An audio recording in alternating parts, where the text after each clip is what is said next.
Hola, ministro. Gracias. Bueno, gracias por estar con nosotros. Tenemos poco tiempo, entonces la idea de este congreso no es solamente hablar de cómo trabajar mejor, cómo hacer mejor periodismo, pero también que nuestros estudiantes, en particular los que están en la subespecialización de periodismo deportivo, conozcan mejor el área que usted dirige desde, creo que ya estamos a 2 meses, ¿no? Casi 2 meses justo. Que tenemos un nuevo ministro. Entonces la idea es quizás durante 20 minutos algunas preguntas y después obviamente las preguntas del público. Gracias, ministro, por estar aquí. Lo que nos prueba que toda la comunicación oficial no se hace con TikTok. Vean, los ministros sí se desplacen. Ministro, empezamos para cerrar esa paréntesis encantada que fueron quizás los Juegos Olímpicos, en particular por los franceses. Los resultados de Tokio fueron un poquitín mejor quizás en términos de título, pero sigue siendo bastante satisfactorio. ¿Qué balance sacan de lo que pasó en los Juegos Olímpicos y Paralímpicos, que no tenemos que olvidar? Muchísimas gracias. Buenos días con todos, buenas tardes ya con todos. Muchísimas gracias por la invitación. Para mí es un placer estar aquí en la Universidad de San Francisco, conociendo que es una universidad que apunta muchísimo en el crecimiento del deporte, desde la parte académica, en muchísimas ramas, en especial ahora el periodismo deportivo, pero no hay que dejar de lado todas las ramas, sea medicina, derecho, etcétera, que impulsa la San Francisco justamente para mejorar nuestra industria, que es el deporte. Haciendo un balance de lo que dejaron los Juegos Olímpicos y Paralímpicos de París, ahí permítame corregirlo, los resultados en París fueron superiores a los de Tokio, en relación también a los atletas que tuvimos clasificados tanto para Juegos Olímpicos como Paralímpicos. Mejoramos en el número de medallas, obtuvimos más medallas de oro y en diferentes disciplinas, que también es algo bastante gratificante, es algo que nuestros deportistas están acostumbrados también a sorprendernos, a dejar la bandera de nuestro país siempre en lo más alto. ¿Fue sorprendido por los resultados o no? Porque había esperanzas al inicio. La verdad es que lo habíamos visto con bastante optimismo, no queríamos decir cuántas medallas proyectábamos, pero sí pensábamos que íbamos a tener un par de medallas de oro por lo menos, y que íbamos a superar las medallas de Tokio, así que es algo que... Había mucho más ambiente, ¿no? Tokio fue un poco triste en época de el COVID, sin ambiente, sin nada, básicamente. Sí, la verdad es que fue un sueño. París, y dentro de toda la ciudad tuvieron casi todas las disciplinas, muy pocas se compitieron afuera de París. El surf se compitió en medio del Pacífico y la primera fase de fútbol y de básquet se compitieron también en otras ciudades, pero de ahí las instancias finales todas se compitieron en París y la verdad es que hicieron espectacular toda la organización. ¿Cómo hacer mejor entonces en Los Ángeles 2028 y sin olvidar todas las citas que vienen antes, que sea en Guayaquil 2025 y lo que sea? Hay muchos todavía, no hay solamente los Juegos Olímpicos. Sí. Y para eso el plan de alto rendimiento, ese es un plan que se lanzó inicialmente con el gobierno anterior, el del 2022-25, con un presupuesto de unos 70 millones. ¿Van a modificar los números, las esperanzas? Se hablaba de quizás tener algo como más de 500 atletas en las diferentes categorías de ese plan. ¿Se va a poder aumentar eso? ¿Qué está previsto para que los atletas ecuatorianos sigan haciendo cada vez mejor en las próximas competencias? Sí, bueno, aquí hay que atender esta situación desde diferentes puntos de vista. Desde que iniciamos esta administración buscamos una renovación, un nuevo plan de alto rendimiento. No lo hicimos anteriormente porque nos encontrábamos en medio de un ciclo olímpico y no queríamos interferir justamente en un ciclo olímpico y teníamos que esperar a que París termine. Se mantuvo como estaba previsto. Sí. El plan de alto rendimiento actual tiene vigencia desde el año 2019. Y es importante señalar esto porque en el 2019 la realidad del deporte en nuestro país era totalmente distinta a la que es el día de hoy. Nosotros tenemos la firme convicción de que el deporte ecuatoriano en el presente ya no se lo ve como meros participantes en competiciones, sino que nuestros atletas nos han demostrado, no solo en París, sino en diferentes competiciones mundiales, que en bastantes disciplinas nosotros estamos para pelear ya los primeros lugares, no solo para competir. Entonces, tomando en cuenta esa necesidad que creemos que tiene nuestro deporte, estamos implementando ahora un nuevo plan de alto rendimiento que entrará en vigencia desde enero de 2025, que por primera vez en nuestra historia está conformado inicialmente por la opinión de nuestros deportistas. Apenas terminaron los Juegos Paralímpicos de París, hicimos las diferentes mesas de trabajo con nuestros representantes, de nuestros atletas de todas las disciplinas, para que nos den su información, su insight, y nosotros poder diseñar un plan que atienda justamente las necesidades que tiene cada disciplina. ¿Y qué fue entonces? ¿Qué funcionó bien? ¿Qué hubiera podido funcionar mejor? ¿Qué faltó? No sé, quizás también se había pensado que hace algunos años no se hablaba mucho de salud mental del deportista, porque a veces uno olvida, siempre se focaliza sobre los vencedores, pero la mayoría de los atletas pierden. O sea, no es que ganan, más bien pierden y no siempre es fácil. Entonces se hablaba de la necesidad de un apoyo psicológico. ¿Qué dijeron? ¿Qué falta para hacerlo mejor? Nosotros hemos encontrado una gran falencia en la entrega de los recursos. Si bien son las federaciones nacionales por deporte las que son las encargadas de a los atletas de sus disciplinas otorgarle, o sea, proveerle directamente los recursos que el Estado les da a las propias federaciones, hemos visto justamente ahí un problema fundamental, y es que los recursos nosotros los podremos entregar a tiempo, pero al deportista de alto rendimiento no le llega a tiempo. Entonces, no llega mes a mes. No, porque en cada disciplina, y aquí hay que tomarlo también con la diferenciación que tienen todos los deportes, tienen su distinta programación. Qué sé yo, la base de entrenamiento que tiene que hacer Lucía Yepes en lucha es totalmente distinta a la base de entrenamiento que tiene que hacer un atleta, un marchista, y asimismo la de surf es diferente y cada deporte tiene su particularidad. Quien tiene el conocimiento específico de la metodología, digamos, de cada deporte, obviamente son los metodólogos de las diferentes federaciones. Lo que hemos visto es que en años anteriores no se ha hecho un seguimiento propio como tiene que hacerse a los atletas, sino que simplemente el plan de alto rendimiento era un grupo donde se entregan un grupo de deportistas a los que se les entrega recursos. Entonces, no se hace seguimiento metodológico que se puede hacer, y ahí justamente interviene lo que bien menciona, que es psicología deportiva, nutrición deportiva, hasta asesoría legal deportiva, y así diferentes aristas. Atleta por atleta, persona por persona, sí. No, ni siquiera disciplina por disciplina. No, lo que estamos haciendo ahora, igual con el plan que corre desde el 2019 hasta en enero que entra en vigencia el nuevo plan, es hacer seguimiento atleta por atleta. Otra cosa que no se estaba haciendo es que la estructura del plan de alto rendimiento, digamos, está compuesto por las diferentes categorías que tiene el plan, desde la élite hasta la base, pero además tiene sesiones que deberían ser, a mi consideración, quincenales o como mucho mensuales, como mínimo, perdón, mensuales, pero que en el pasado no se estaban realizando así tan seguido. Justamente nos pasó que habían atletas desde el año 2022 que ya hasta se habían retirado, que no estaban compitiendo y seguían siendo parte del plan.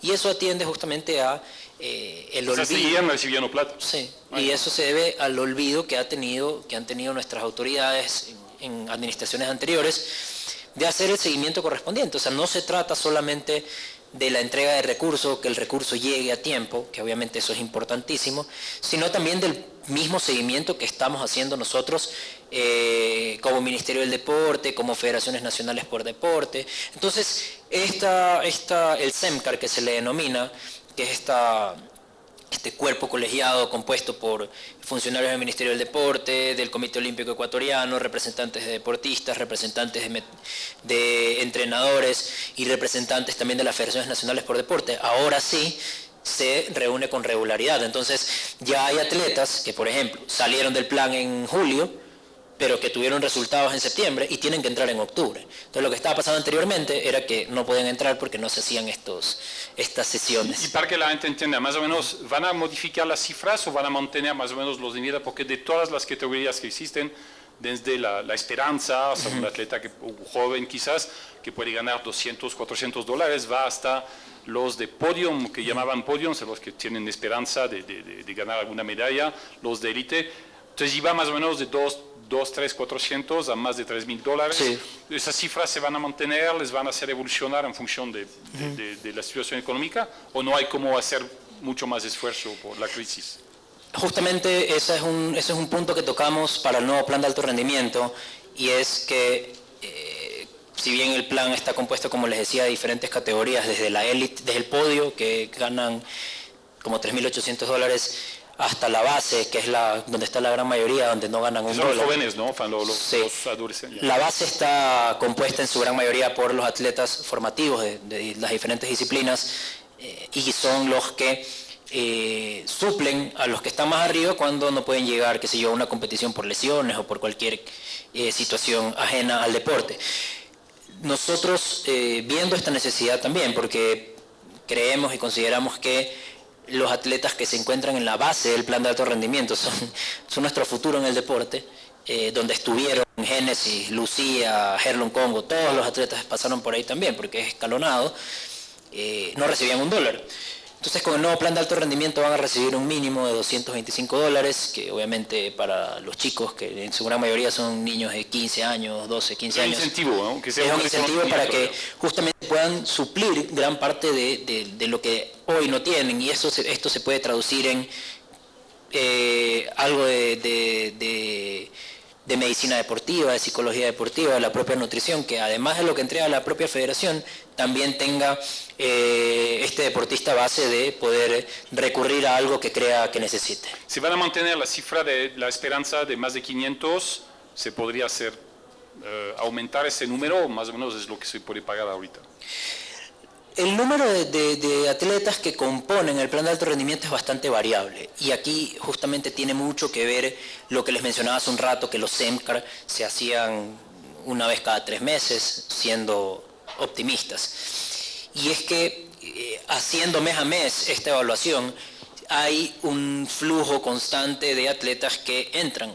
También hay unos que salen, pero en su gran mayoría son atletas que entran. Entonces, el mes pasado, hace 2 meses estábamos en 408, este mes nos encontramos en 380, creemos que ahora en noviembre vamos a subir nuevamente, entonces esta variación va a ser constante, no tenemos un número máximo de si es que el día de mañana entran, son 500 los que están, pues son 500 los que están, pero pero significa ahorita, para preparar a Los Ángeles, un atleta no se forma en 6 meses. Por supuesto, de esa es justamente la razón por la que consideramos que el nuevo plan de alto rendimiento tiene que entrar en vigencia de enero de 2025, porque nosotros no lo vemos como un tema político o por algo que nos pueda tener un rédito, qué sé yo, político, no lo vemos de esa forma.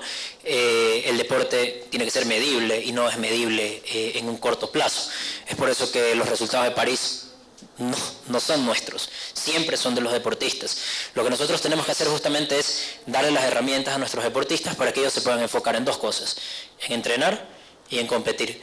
Entonces, el nuevo plan de alto rendimiento atiende justamente a la necesidad que vemos nosotros, el deporte ecuatoriano, en ya ser fundamental en distintas competiciones, en ser protagonistas en distintas competiciones y medirlo en Los Ángeles 2028 y en Melbourne 2032. Pero ¿con qué presupuesto, ministro? Porque aquí viene la pregunta difícil. Obviamente estamos viendo, y lo hemos visto con todos los cortes, una crisis eléctrica que implica inversiones fuertes, lo de seguridad, la migración, en fin. O sea, hay necesidades que parecen más urgentes que el deporte. El año pasado hubo una ejecución de presupuesto casi al 100%, que era casi $74 millones. ¿Habrá plata para hacer todo eso? O sea, y después hablaremos, aunque sea algunos minutos, sobre lo demás, no solamente el plan de preparación, sino las infraestructuras y lo que sea. Pero no tiene un presupuesto muy fuerte. O sea, el presupuesto propuesto para el gobierno este año quiere buscar algo como $35 mil millones. El deporte es pequeñito. ¿Alcanzará? Y entendemos que hay otras emergencias, pero ¿alcanzará? Sí, bueno, estamos muy conscientes de la situación, obviamente, que sufre no solo el Ecuador, sino la región con esta crisis hídrica y energética que nos afecta a todos, pero nosotros entramos en esta administración con un déficit de $9.5 millones que había dejado la administración anterior, todos los organismos deportivos, nuestros atletas, se debía esa organismos deportivos como federaciones nacionales por deporte, federaciones provinciales, Comité Olímpico Ecuatoriano, ligas cantonales, ligas barriales y así toda la estructura del deporte, incluidos también nuestros atletas, estaban con valores adeudados desde agosto de 2023. Simplemente no pagaron más. Entonces nosotros empezamos esta administración, finales de noviembre de 2023, con un déficit de 9.5 millones de dólares que, con un compromiso, la verdad es que bastante firme de nuestro presidente Daniel Noboa, fue, ok, tenemos que cumplir esa deuda en un plazo no menor a 60 días, que creo que otro gobierno lo que hubiera hecho es simplemente no pagarlo y decir, esa deuda no es mía, vayan, resuelvan por otro lado, pero ese no fue nuestro caso. Y otro compromiso que tuvo el presidente también fue que por primera vez en casi una década no se disminuye el presupuesto en deporte. Esto anualmente venía sucediendo. Hace 11 años el presupuesto en deporte era 100 millones de dólares más de lo que es ahora, aproximadamente, y al día de hoy tenemos 70 y pico. Entonces, este fue el primer año en el que no se redujo $1 el presupuesto. Y de ahí atendiendo la pregunta de sí, a ver, el deporte siempre necesita más presupuesto. Nunca vamos a escuchar a alguien que diga... Todos necesitan más presupuesto. Pero el deporte en específico, que es justamente mi área, siempre va a necesitar más porque hay formas de crecer. Si no no solamente en el alto rendimiento, también en la parte recreativa, también en la parte de educación física y también en la parte de infraestructura. Creemos que, estamos en la obligación normativa de que el próximo año será un año eleccionario, tenemos presupuesto prorrogado, es decir, es exactamente el mismo presupuesto, no podemos hacer nada sobre eso ahora. Ahora, tenemos la firme convicción de que tengamos una continuidad política y trabajar posterior a las elecciones en un incremento del presupuesto en deporte. Nosotros ya tenemos identificadas 3 formas en las que se puede incrementar el presupuesto en deporte, que la verdad es que estamos bastante optimistas con eso, y así atender las necesidades que tienen nuestros deportistas y ya poder planificarnos también a largo plazo. El plan de alto rendimiento, eso se va a mantener. Sí, tal cual. Por supuesto. Y con lo que queda, por ejemplo, hay infraestructuras que necesitan ser mejoradas, rehechas, estadios, etcétera, etcétera. Se hablaba mucho de unión público-privado para obtener, eso sería, porque cuando no hay plata dicen que hay que hacer prueba de imaginación, entonces, ¿cómo lo van a hacer?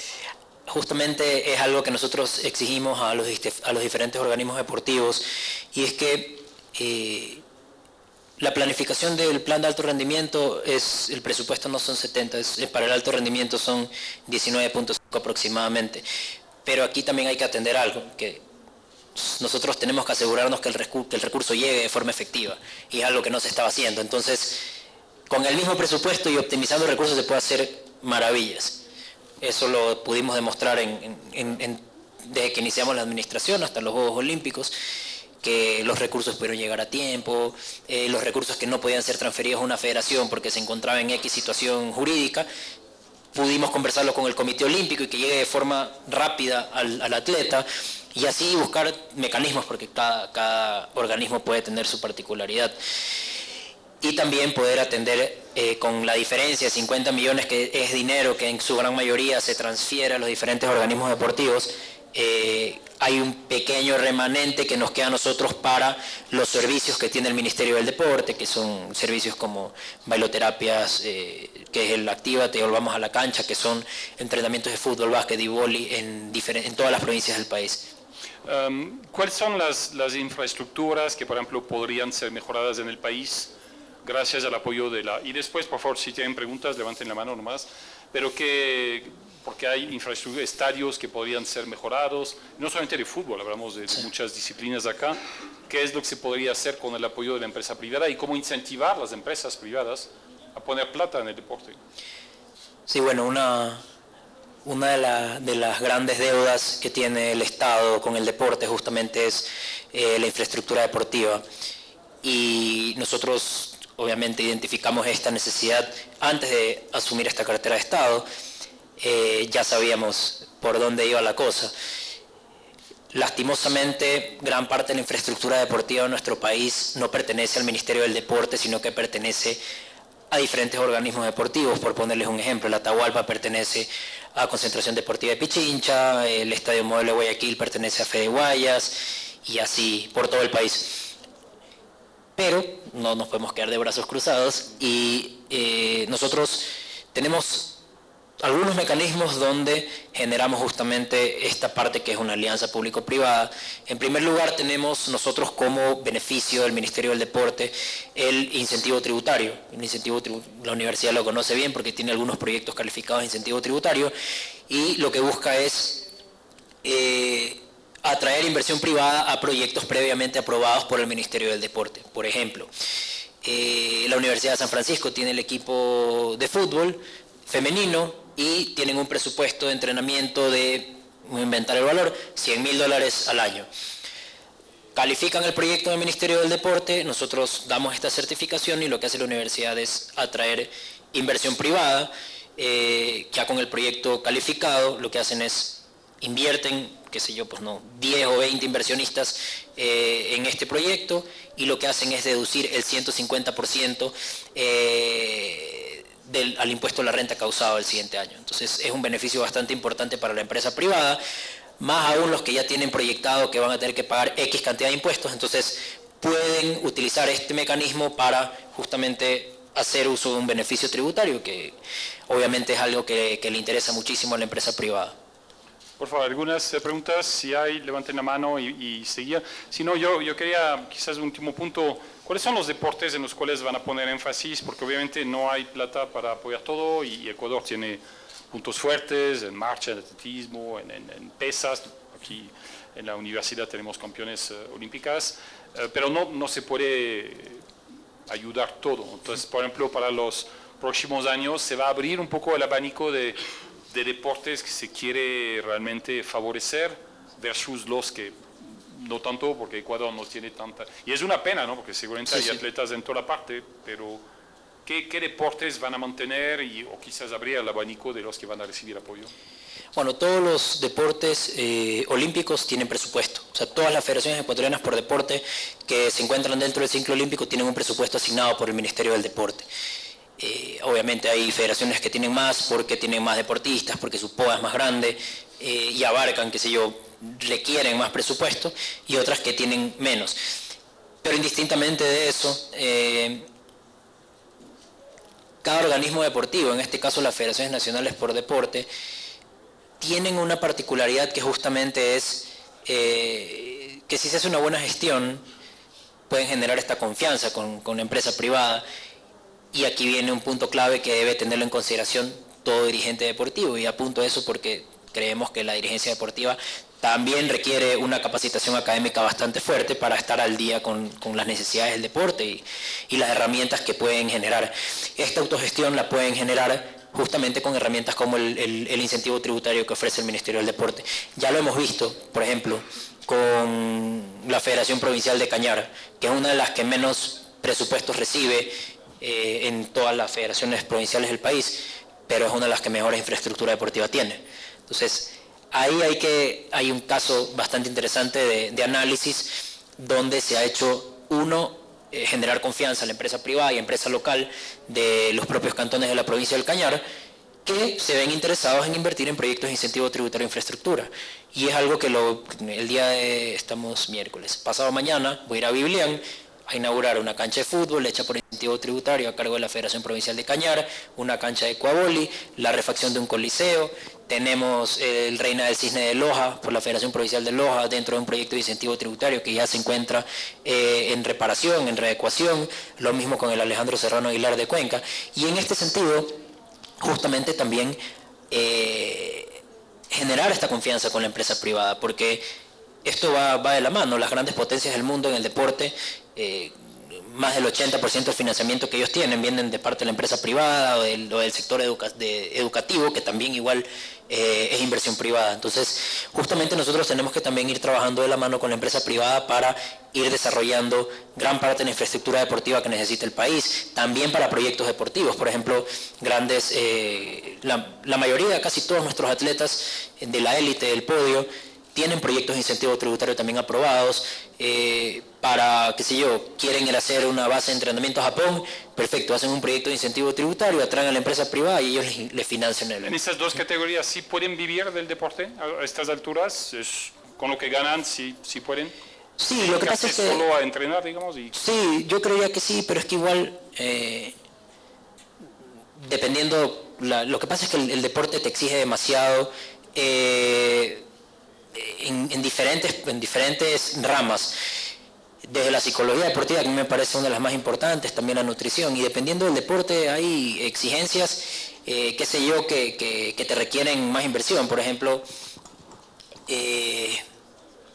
no es lo mismo lo que invierte Mimi Barona, que es nuestra representante de surf, que estuvo en Tokio, a lo que necesita, qué sé yo, un jinete en hípica. Es muchísimo más costoso el deporte, la hípica, que el surf. Entonces, justamente esta diferenciación... Bueno, salvo si hay que ir a hacer surf en Tahití, eso sí. Sí, pero imagínese, mover un caballo de Ecuador a París sale $70,000 por caballo. Entonces, son particularidades que tiene cada disciplina y que nosotros no tenemos que verla como, qué sé yo, pues la hípica es un lujo porque no es, o sea, es un deporte como el resto de deportes que también requiere que también tiene su necesidad, que hay que atender de forma específica, y así le podría hablar de todas las disciplinas, como cada una tiene su particularidad.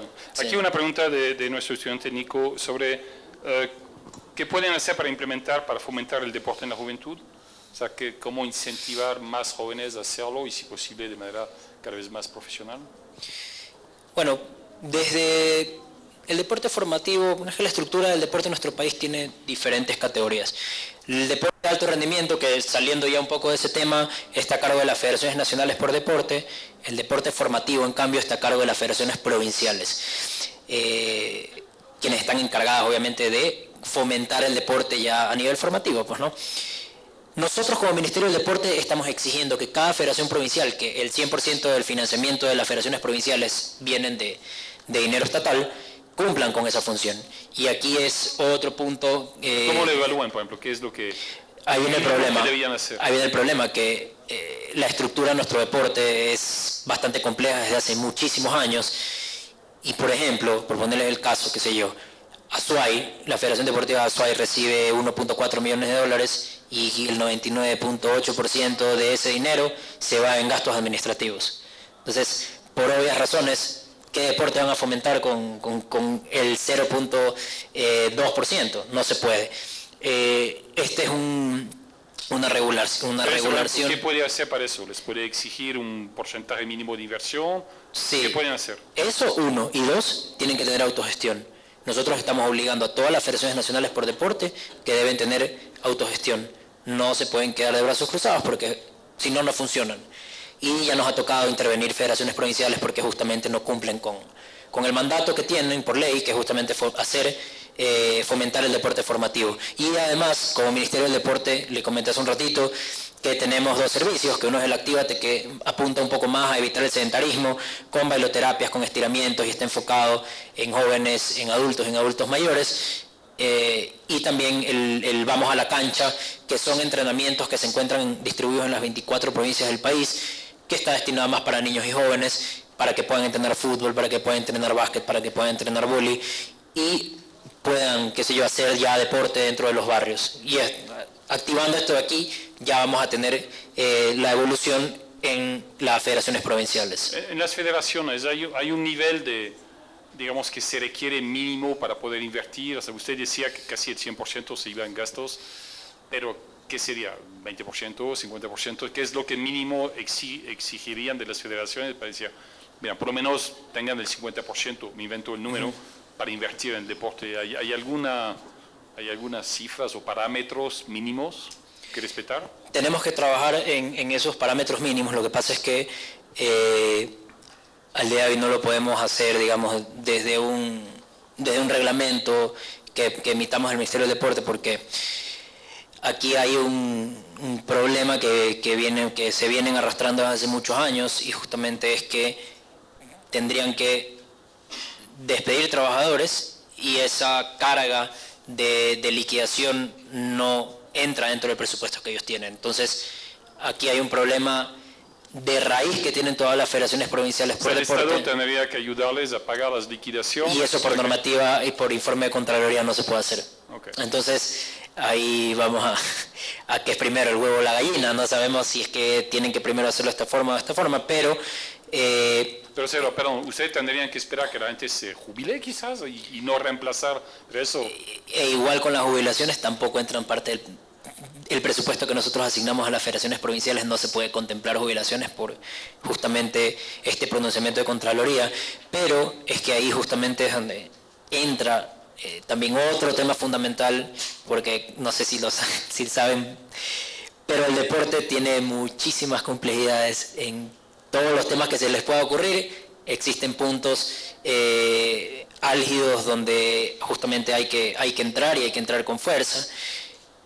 Y es que también el diseño que tiene nuestro deporte está hecho en una ley del deporte que considero tuvo que haber sido reformada hace por lo menos 10 años, pero nos encontramos ahorita en segundo debate, así que esperemos que con una nueva ley del deporte podamos ir regulando cosas que no podemos hacerlo nosotros desde el Ministerio del Deporte con normativa propia. Este año tuvimos un pequeño problema que no surge de parte del Ejecutivo, y es que nosotros por normativa no podemos entregar recursos sin que se encuentre aprobado el presupuesto general del Estado.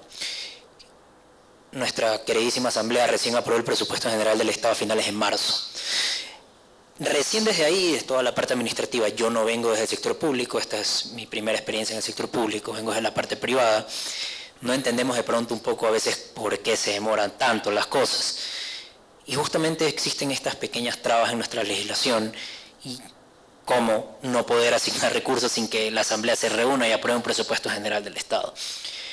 Cuando se aprobó el presupuesto general del Estado en marzo, a finales de marzo, obviamente teníamos adeudados enero, febrero y marzo, pero inmediatamente nos pusimos a trabajar, aprobado el presupuesto general del Estado, en recibir toda la información, la documentación administrativa desde las federaciones, de los atletas, etcétera, etcétera, etcétera. Y en el mes de abril cancelamos enero, febrero y marzo. En el mes de mayo cancelamos abril y hasta el día de hoy estamos al día. O sea, Neisy y Angie llegaron al día a París con el pago de sus estímulos. También llegamos al día con el pago de Comité Olímpico Ecuatoriano, que lo pagamos a finales de mayo. Entonces toda la asignación presupuestaria estuvo pagada al día. Al día de hoy se encuentra pendiente el pago de septiembre, pero es porque septiembre... y esto me fui enterando obviamente estando dentro del ministerio, que los valores se cargan casi que a mediados de mes vencido, porque todas las federaciones tienen que mes a mes ir mandando, no sé, pues toda su información, pero no llegaron a París con 5 o 6 meses de deuda.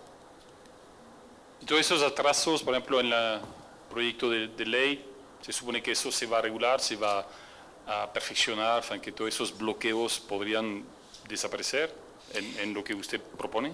Nosotros, lo que pasa es que ahí la ley del deporte no modifica justamente la parte administrativa, que es ejecución de presupuesto general del Estado. No hay nada que hacer. Sí, se pueden hacer cosas. Y ahí viene el problema, pues, ¿no? de no planificarse a tiempo. Nosotros ya nos encontramos más o menos desde junio trabajando en lo que sería enero, febrero y marzo, porque ya nos proyectamos a que va a pasar exactamente el mismo escenario, de que el presupuesto general del Estado, si no lo aprueban en abril, hay que ver cuándo lo aprueba la Asamblea. Ya estamos trabajando en tener los fondos necesarios, por lo menos para estímulos para las federaciones nacionales por deporte, que justamente son los que están a cargo del alto rendimiento. Entonces, todavía esos problemas pueden mantenerse, pero están tratando de evitarles, pero no depende enteramente de ustedes. Entonces. No, lastimosamente es una serie de normas que regulan al Ministerio de Economía y Finanzas, a la Secretaría de Planificación, pero siempre hay algo que se puede hacer. Esta administración tiene una particularidad de que es adelantarse un poco a este tipo de problemas y ya pues no esperar a que nos caigan encima y llegar a enero y no tener cómo pagar. Estamos tratando de solucionar y solventar justamente este caso de que los 3 primeros meses del año el sector deportivo se encuentre paralizado. El deporte nunca para, todo el año hay competiciones en diferentes partes del mundo y nosotros tenemos que atender a sí mismos a nuestros deportistas.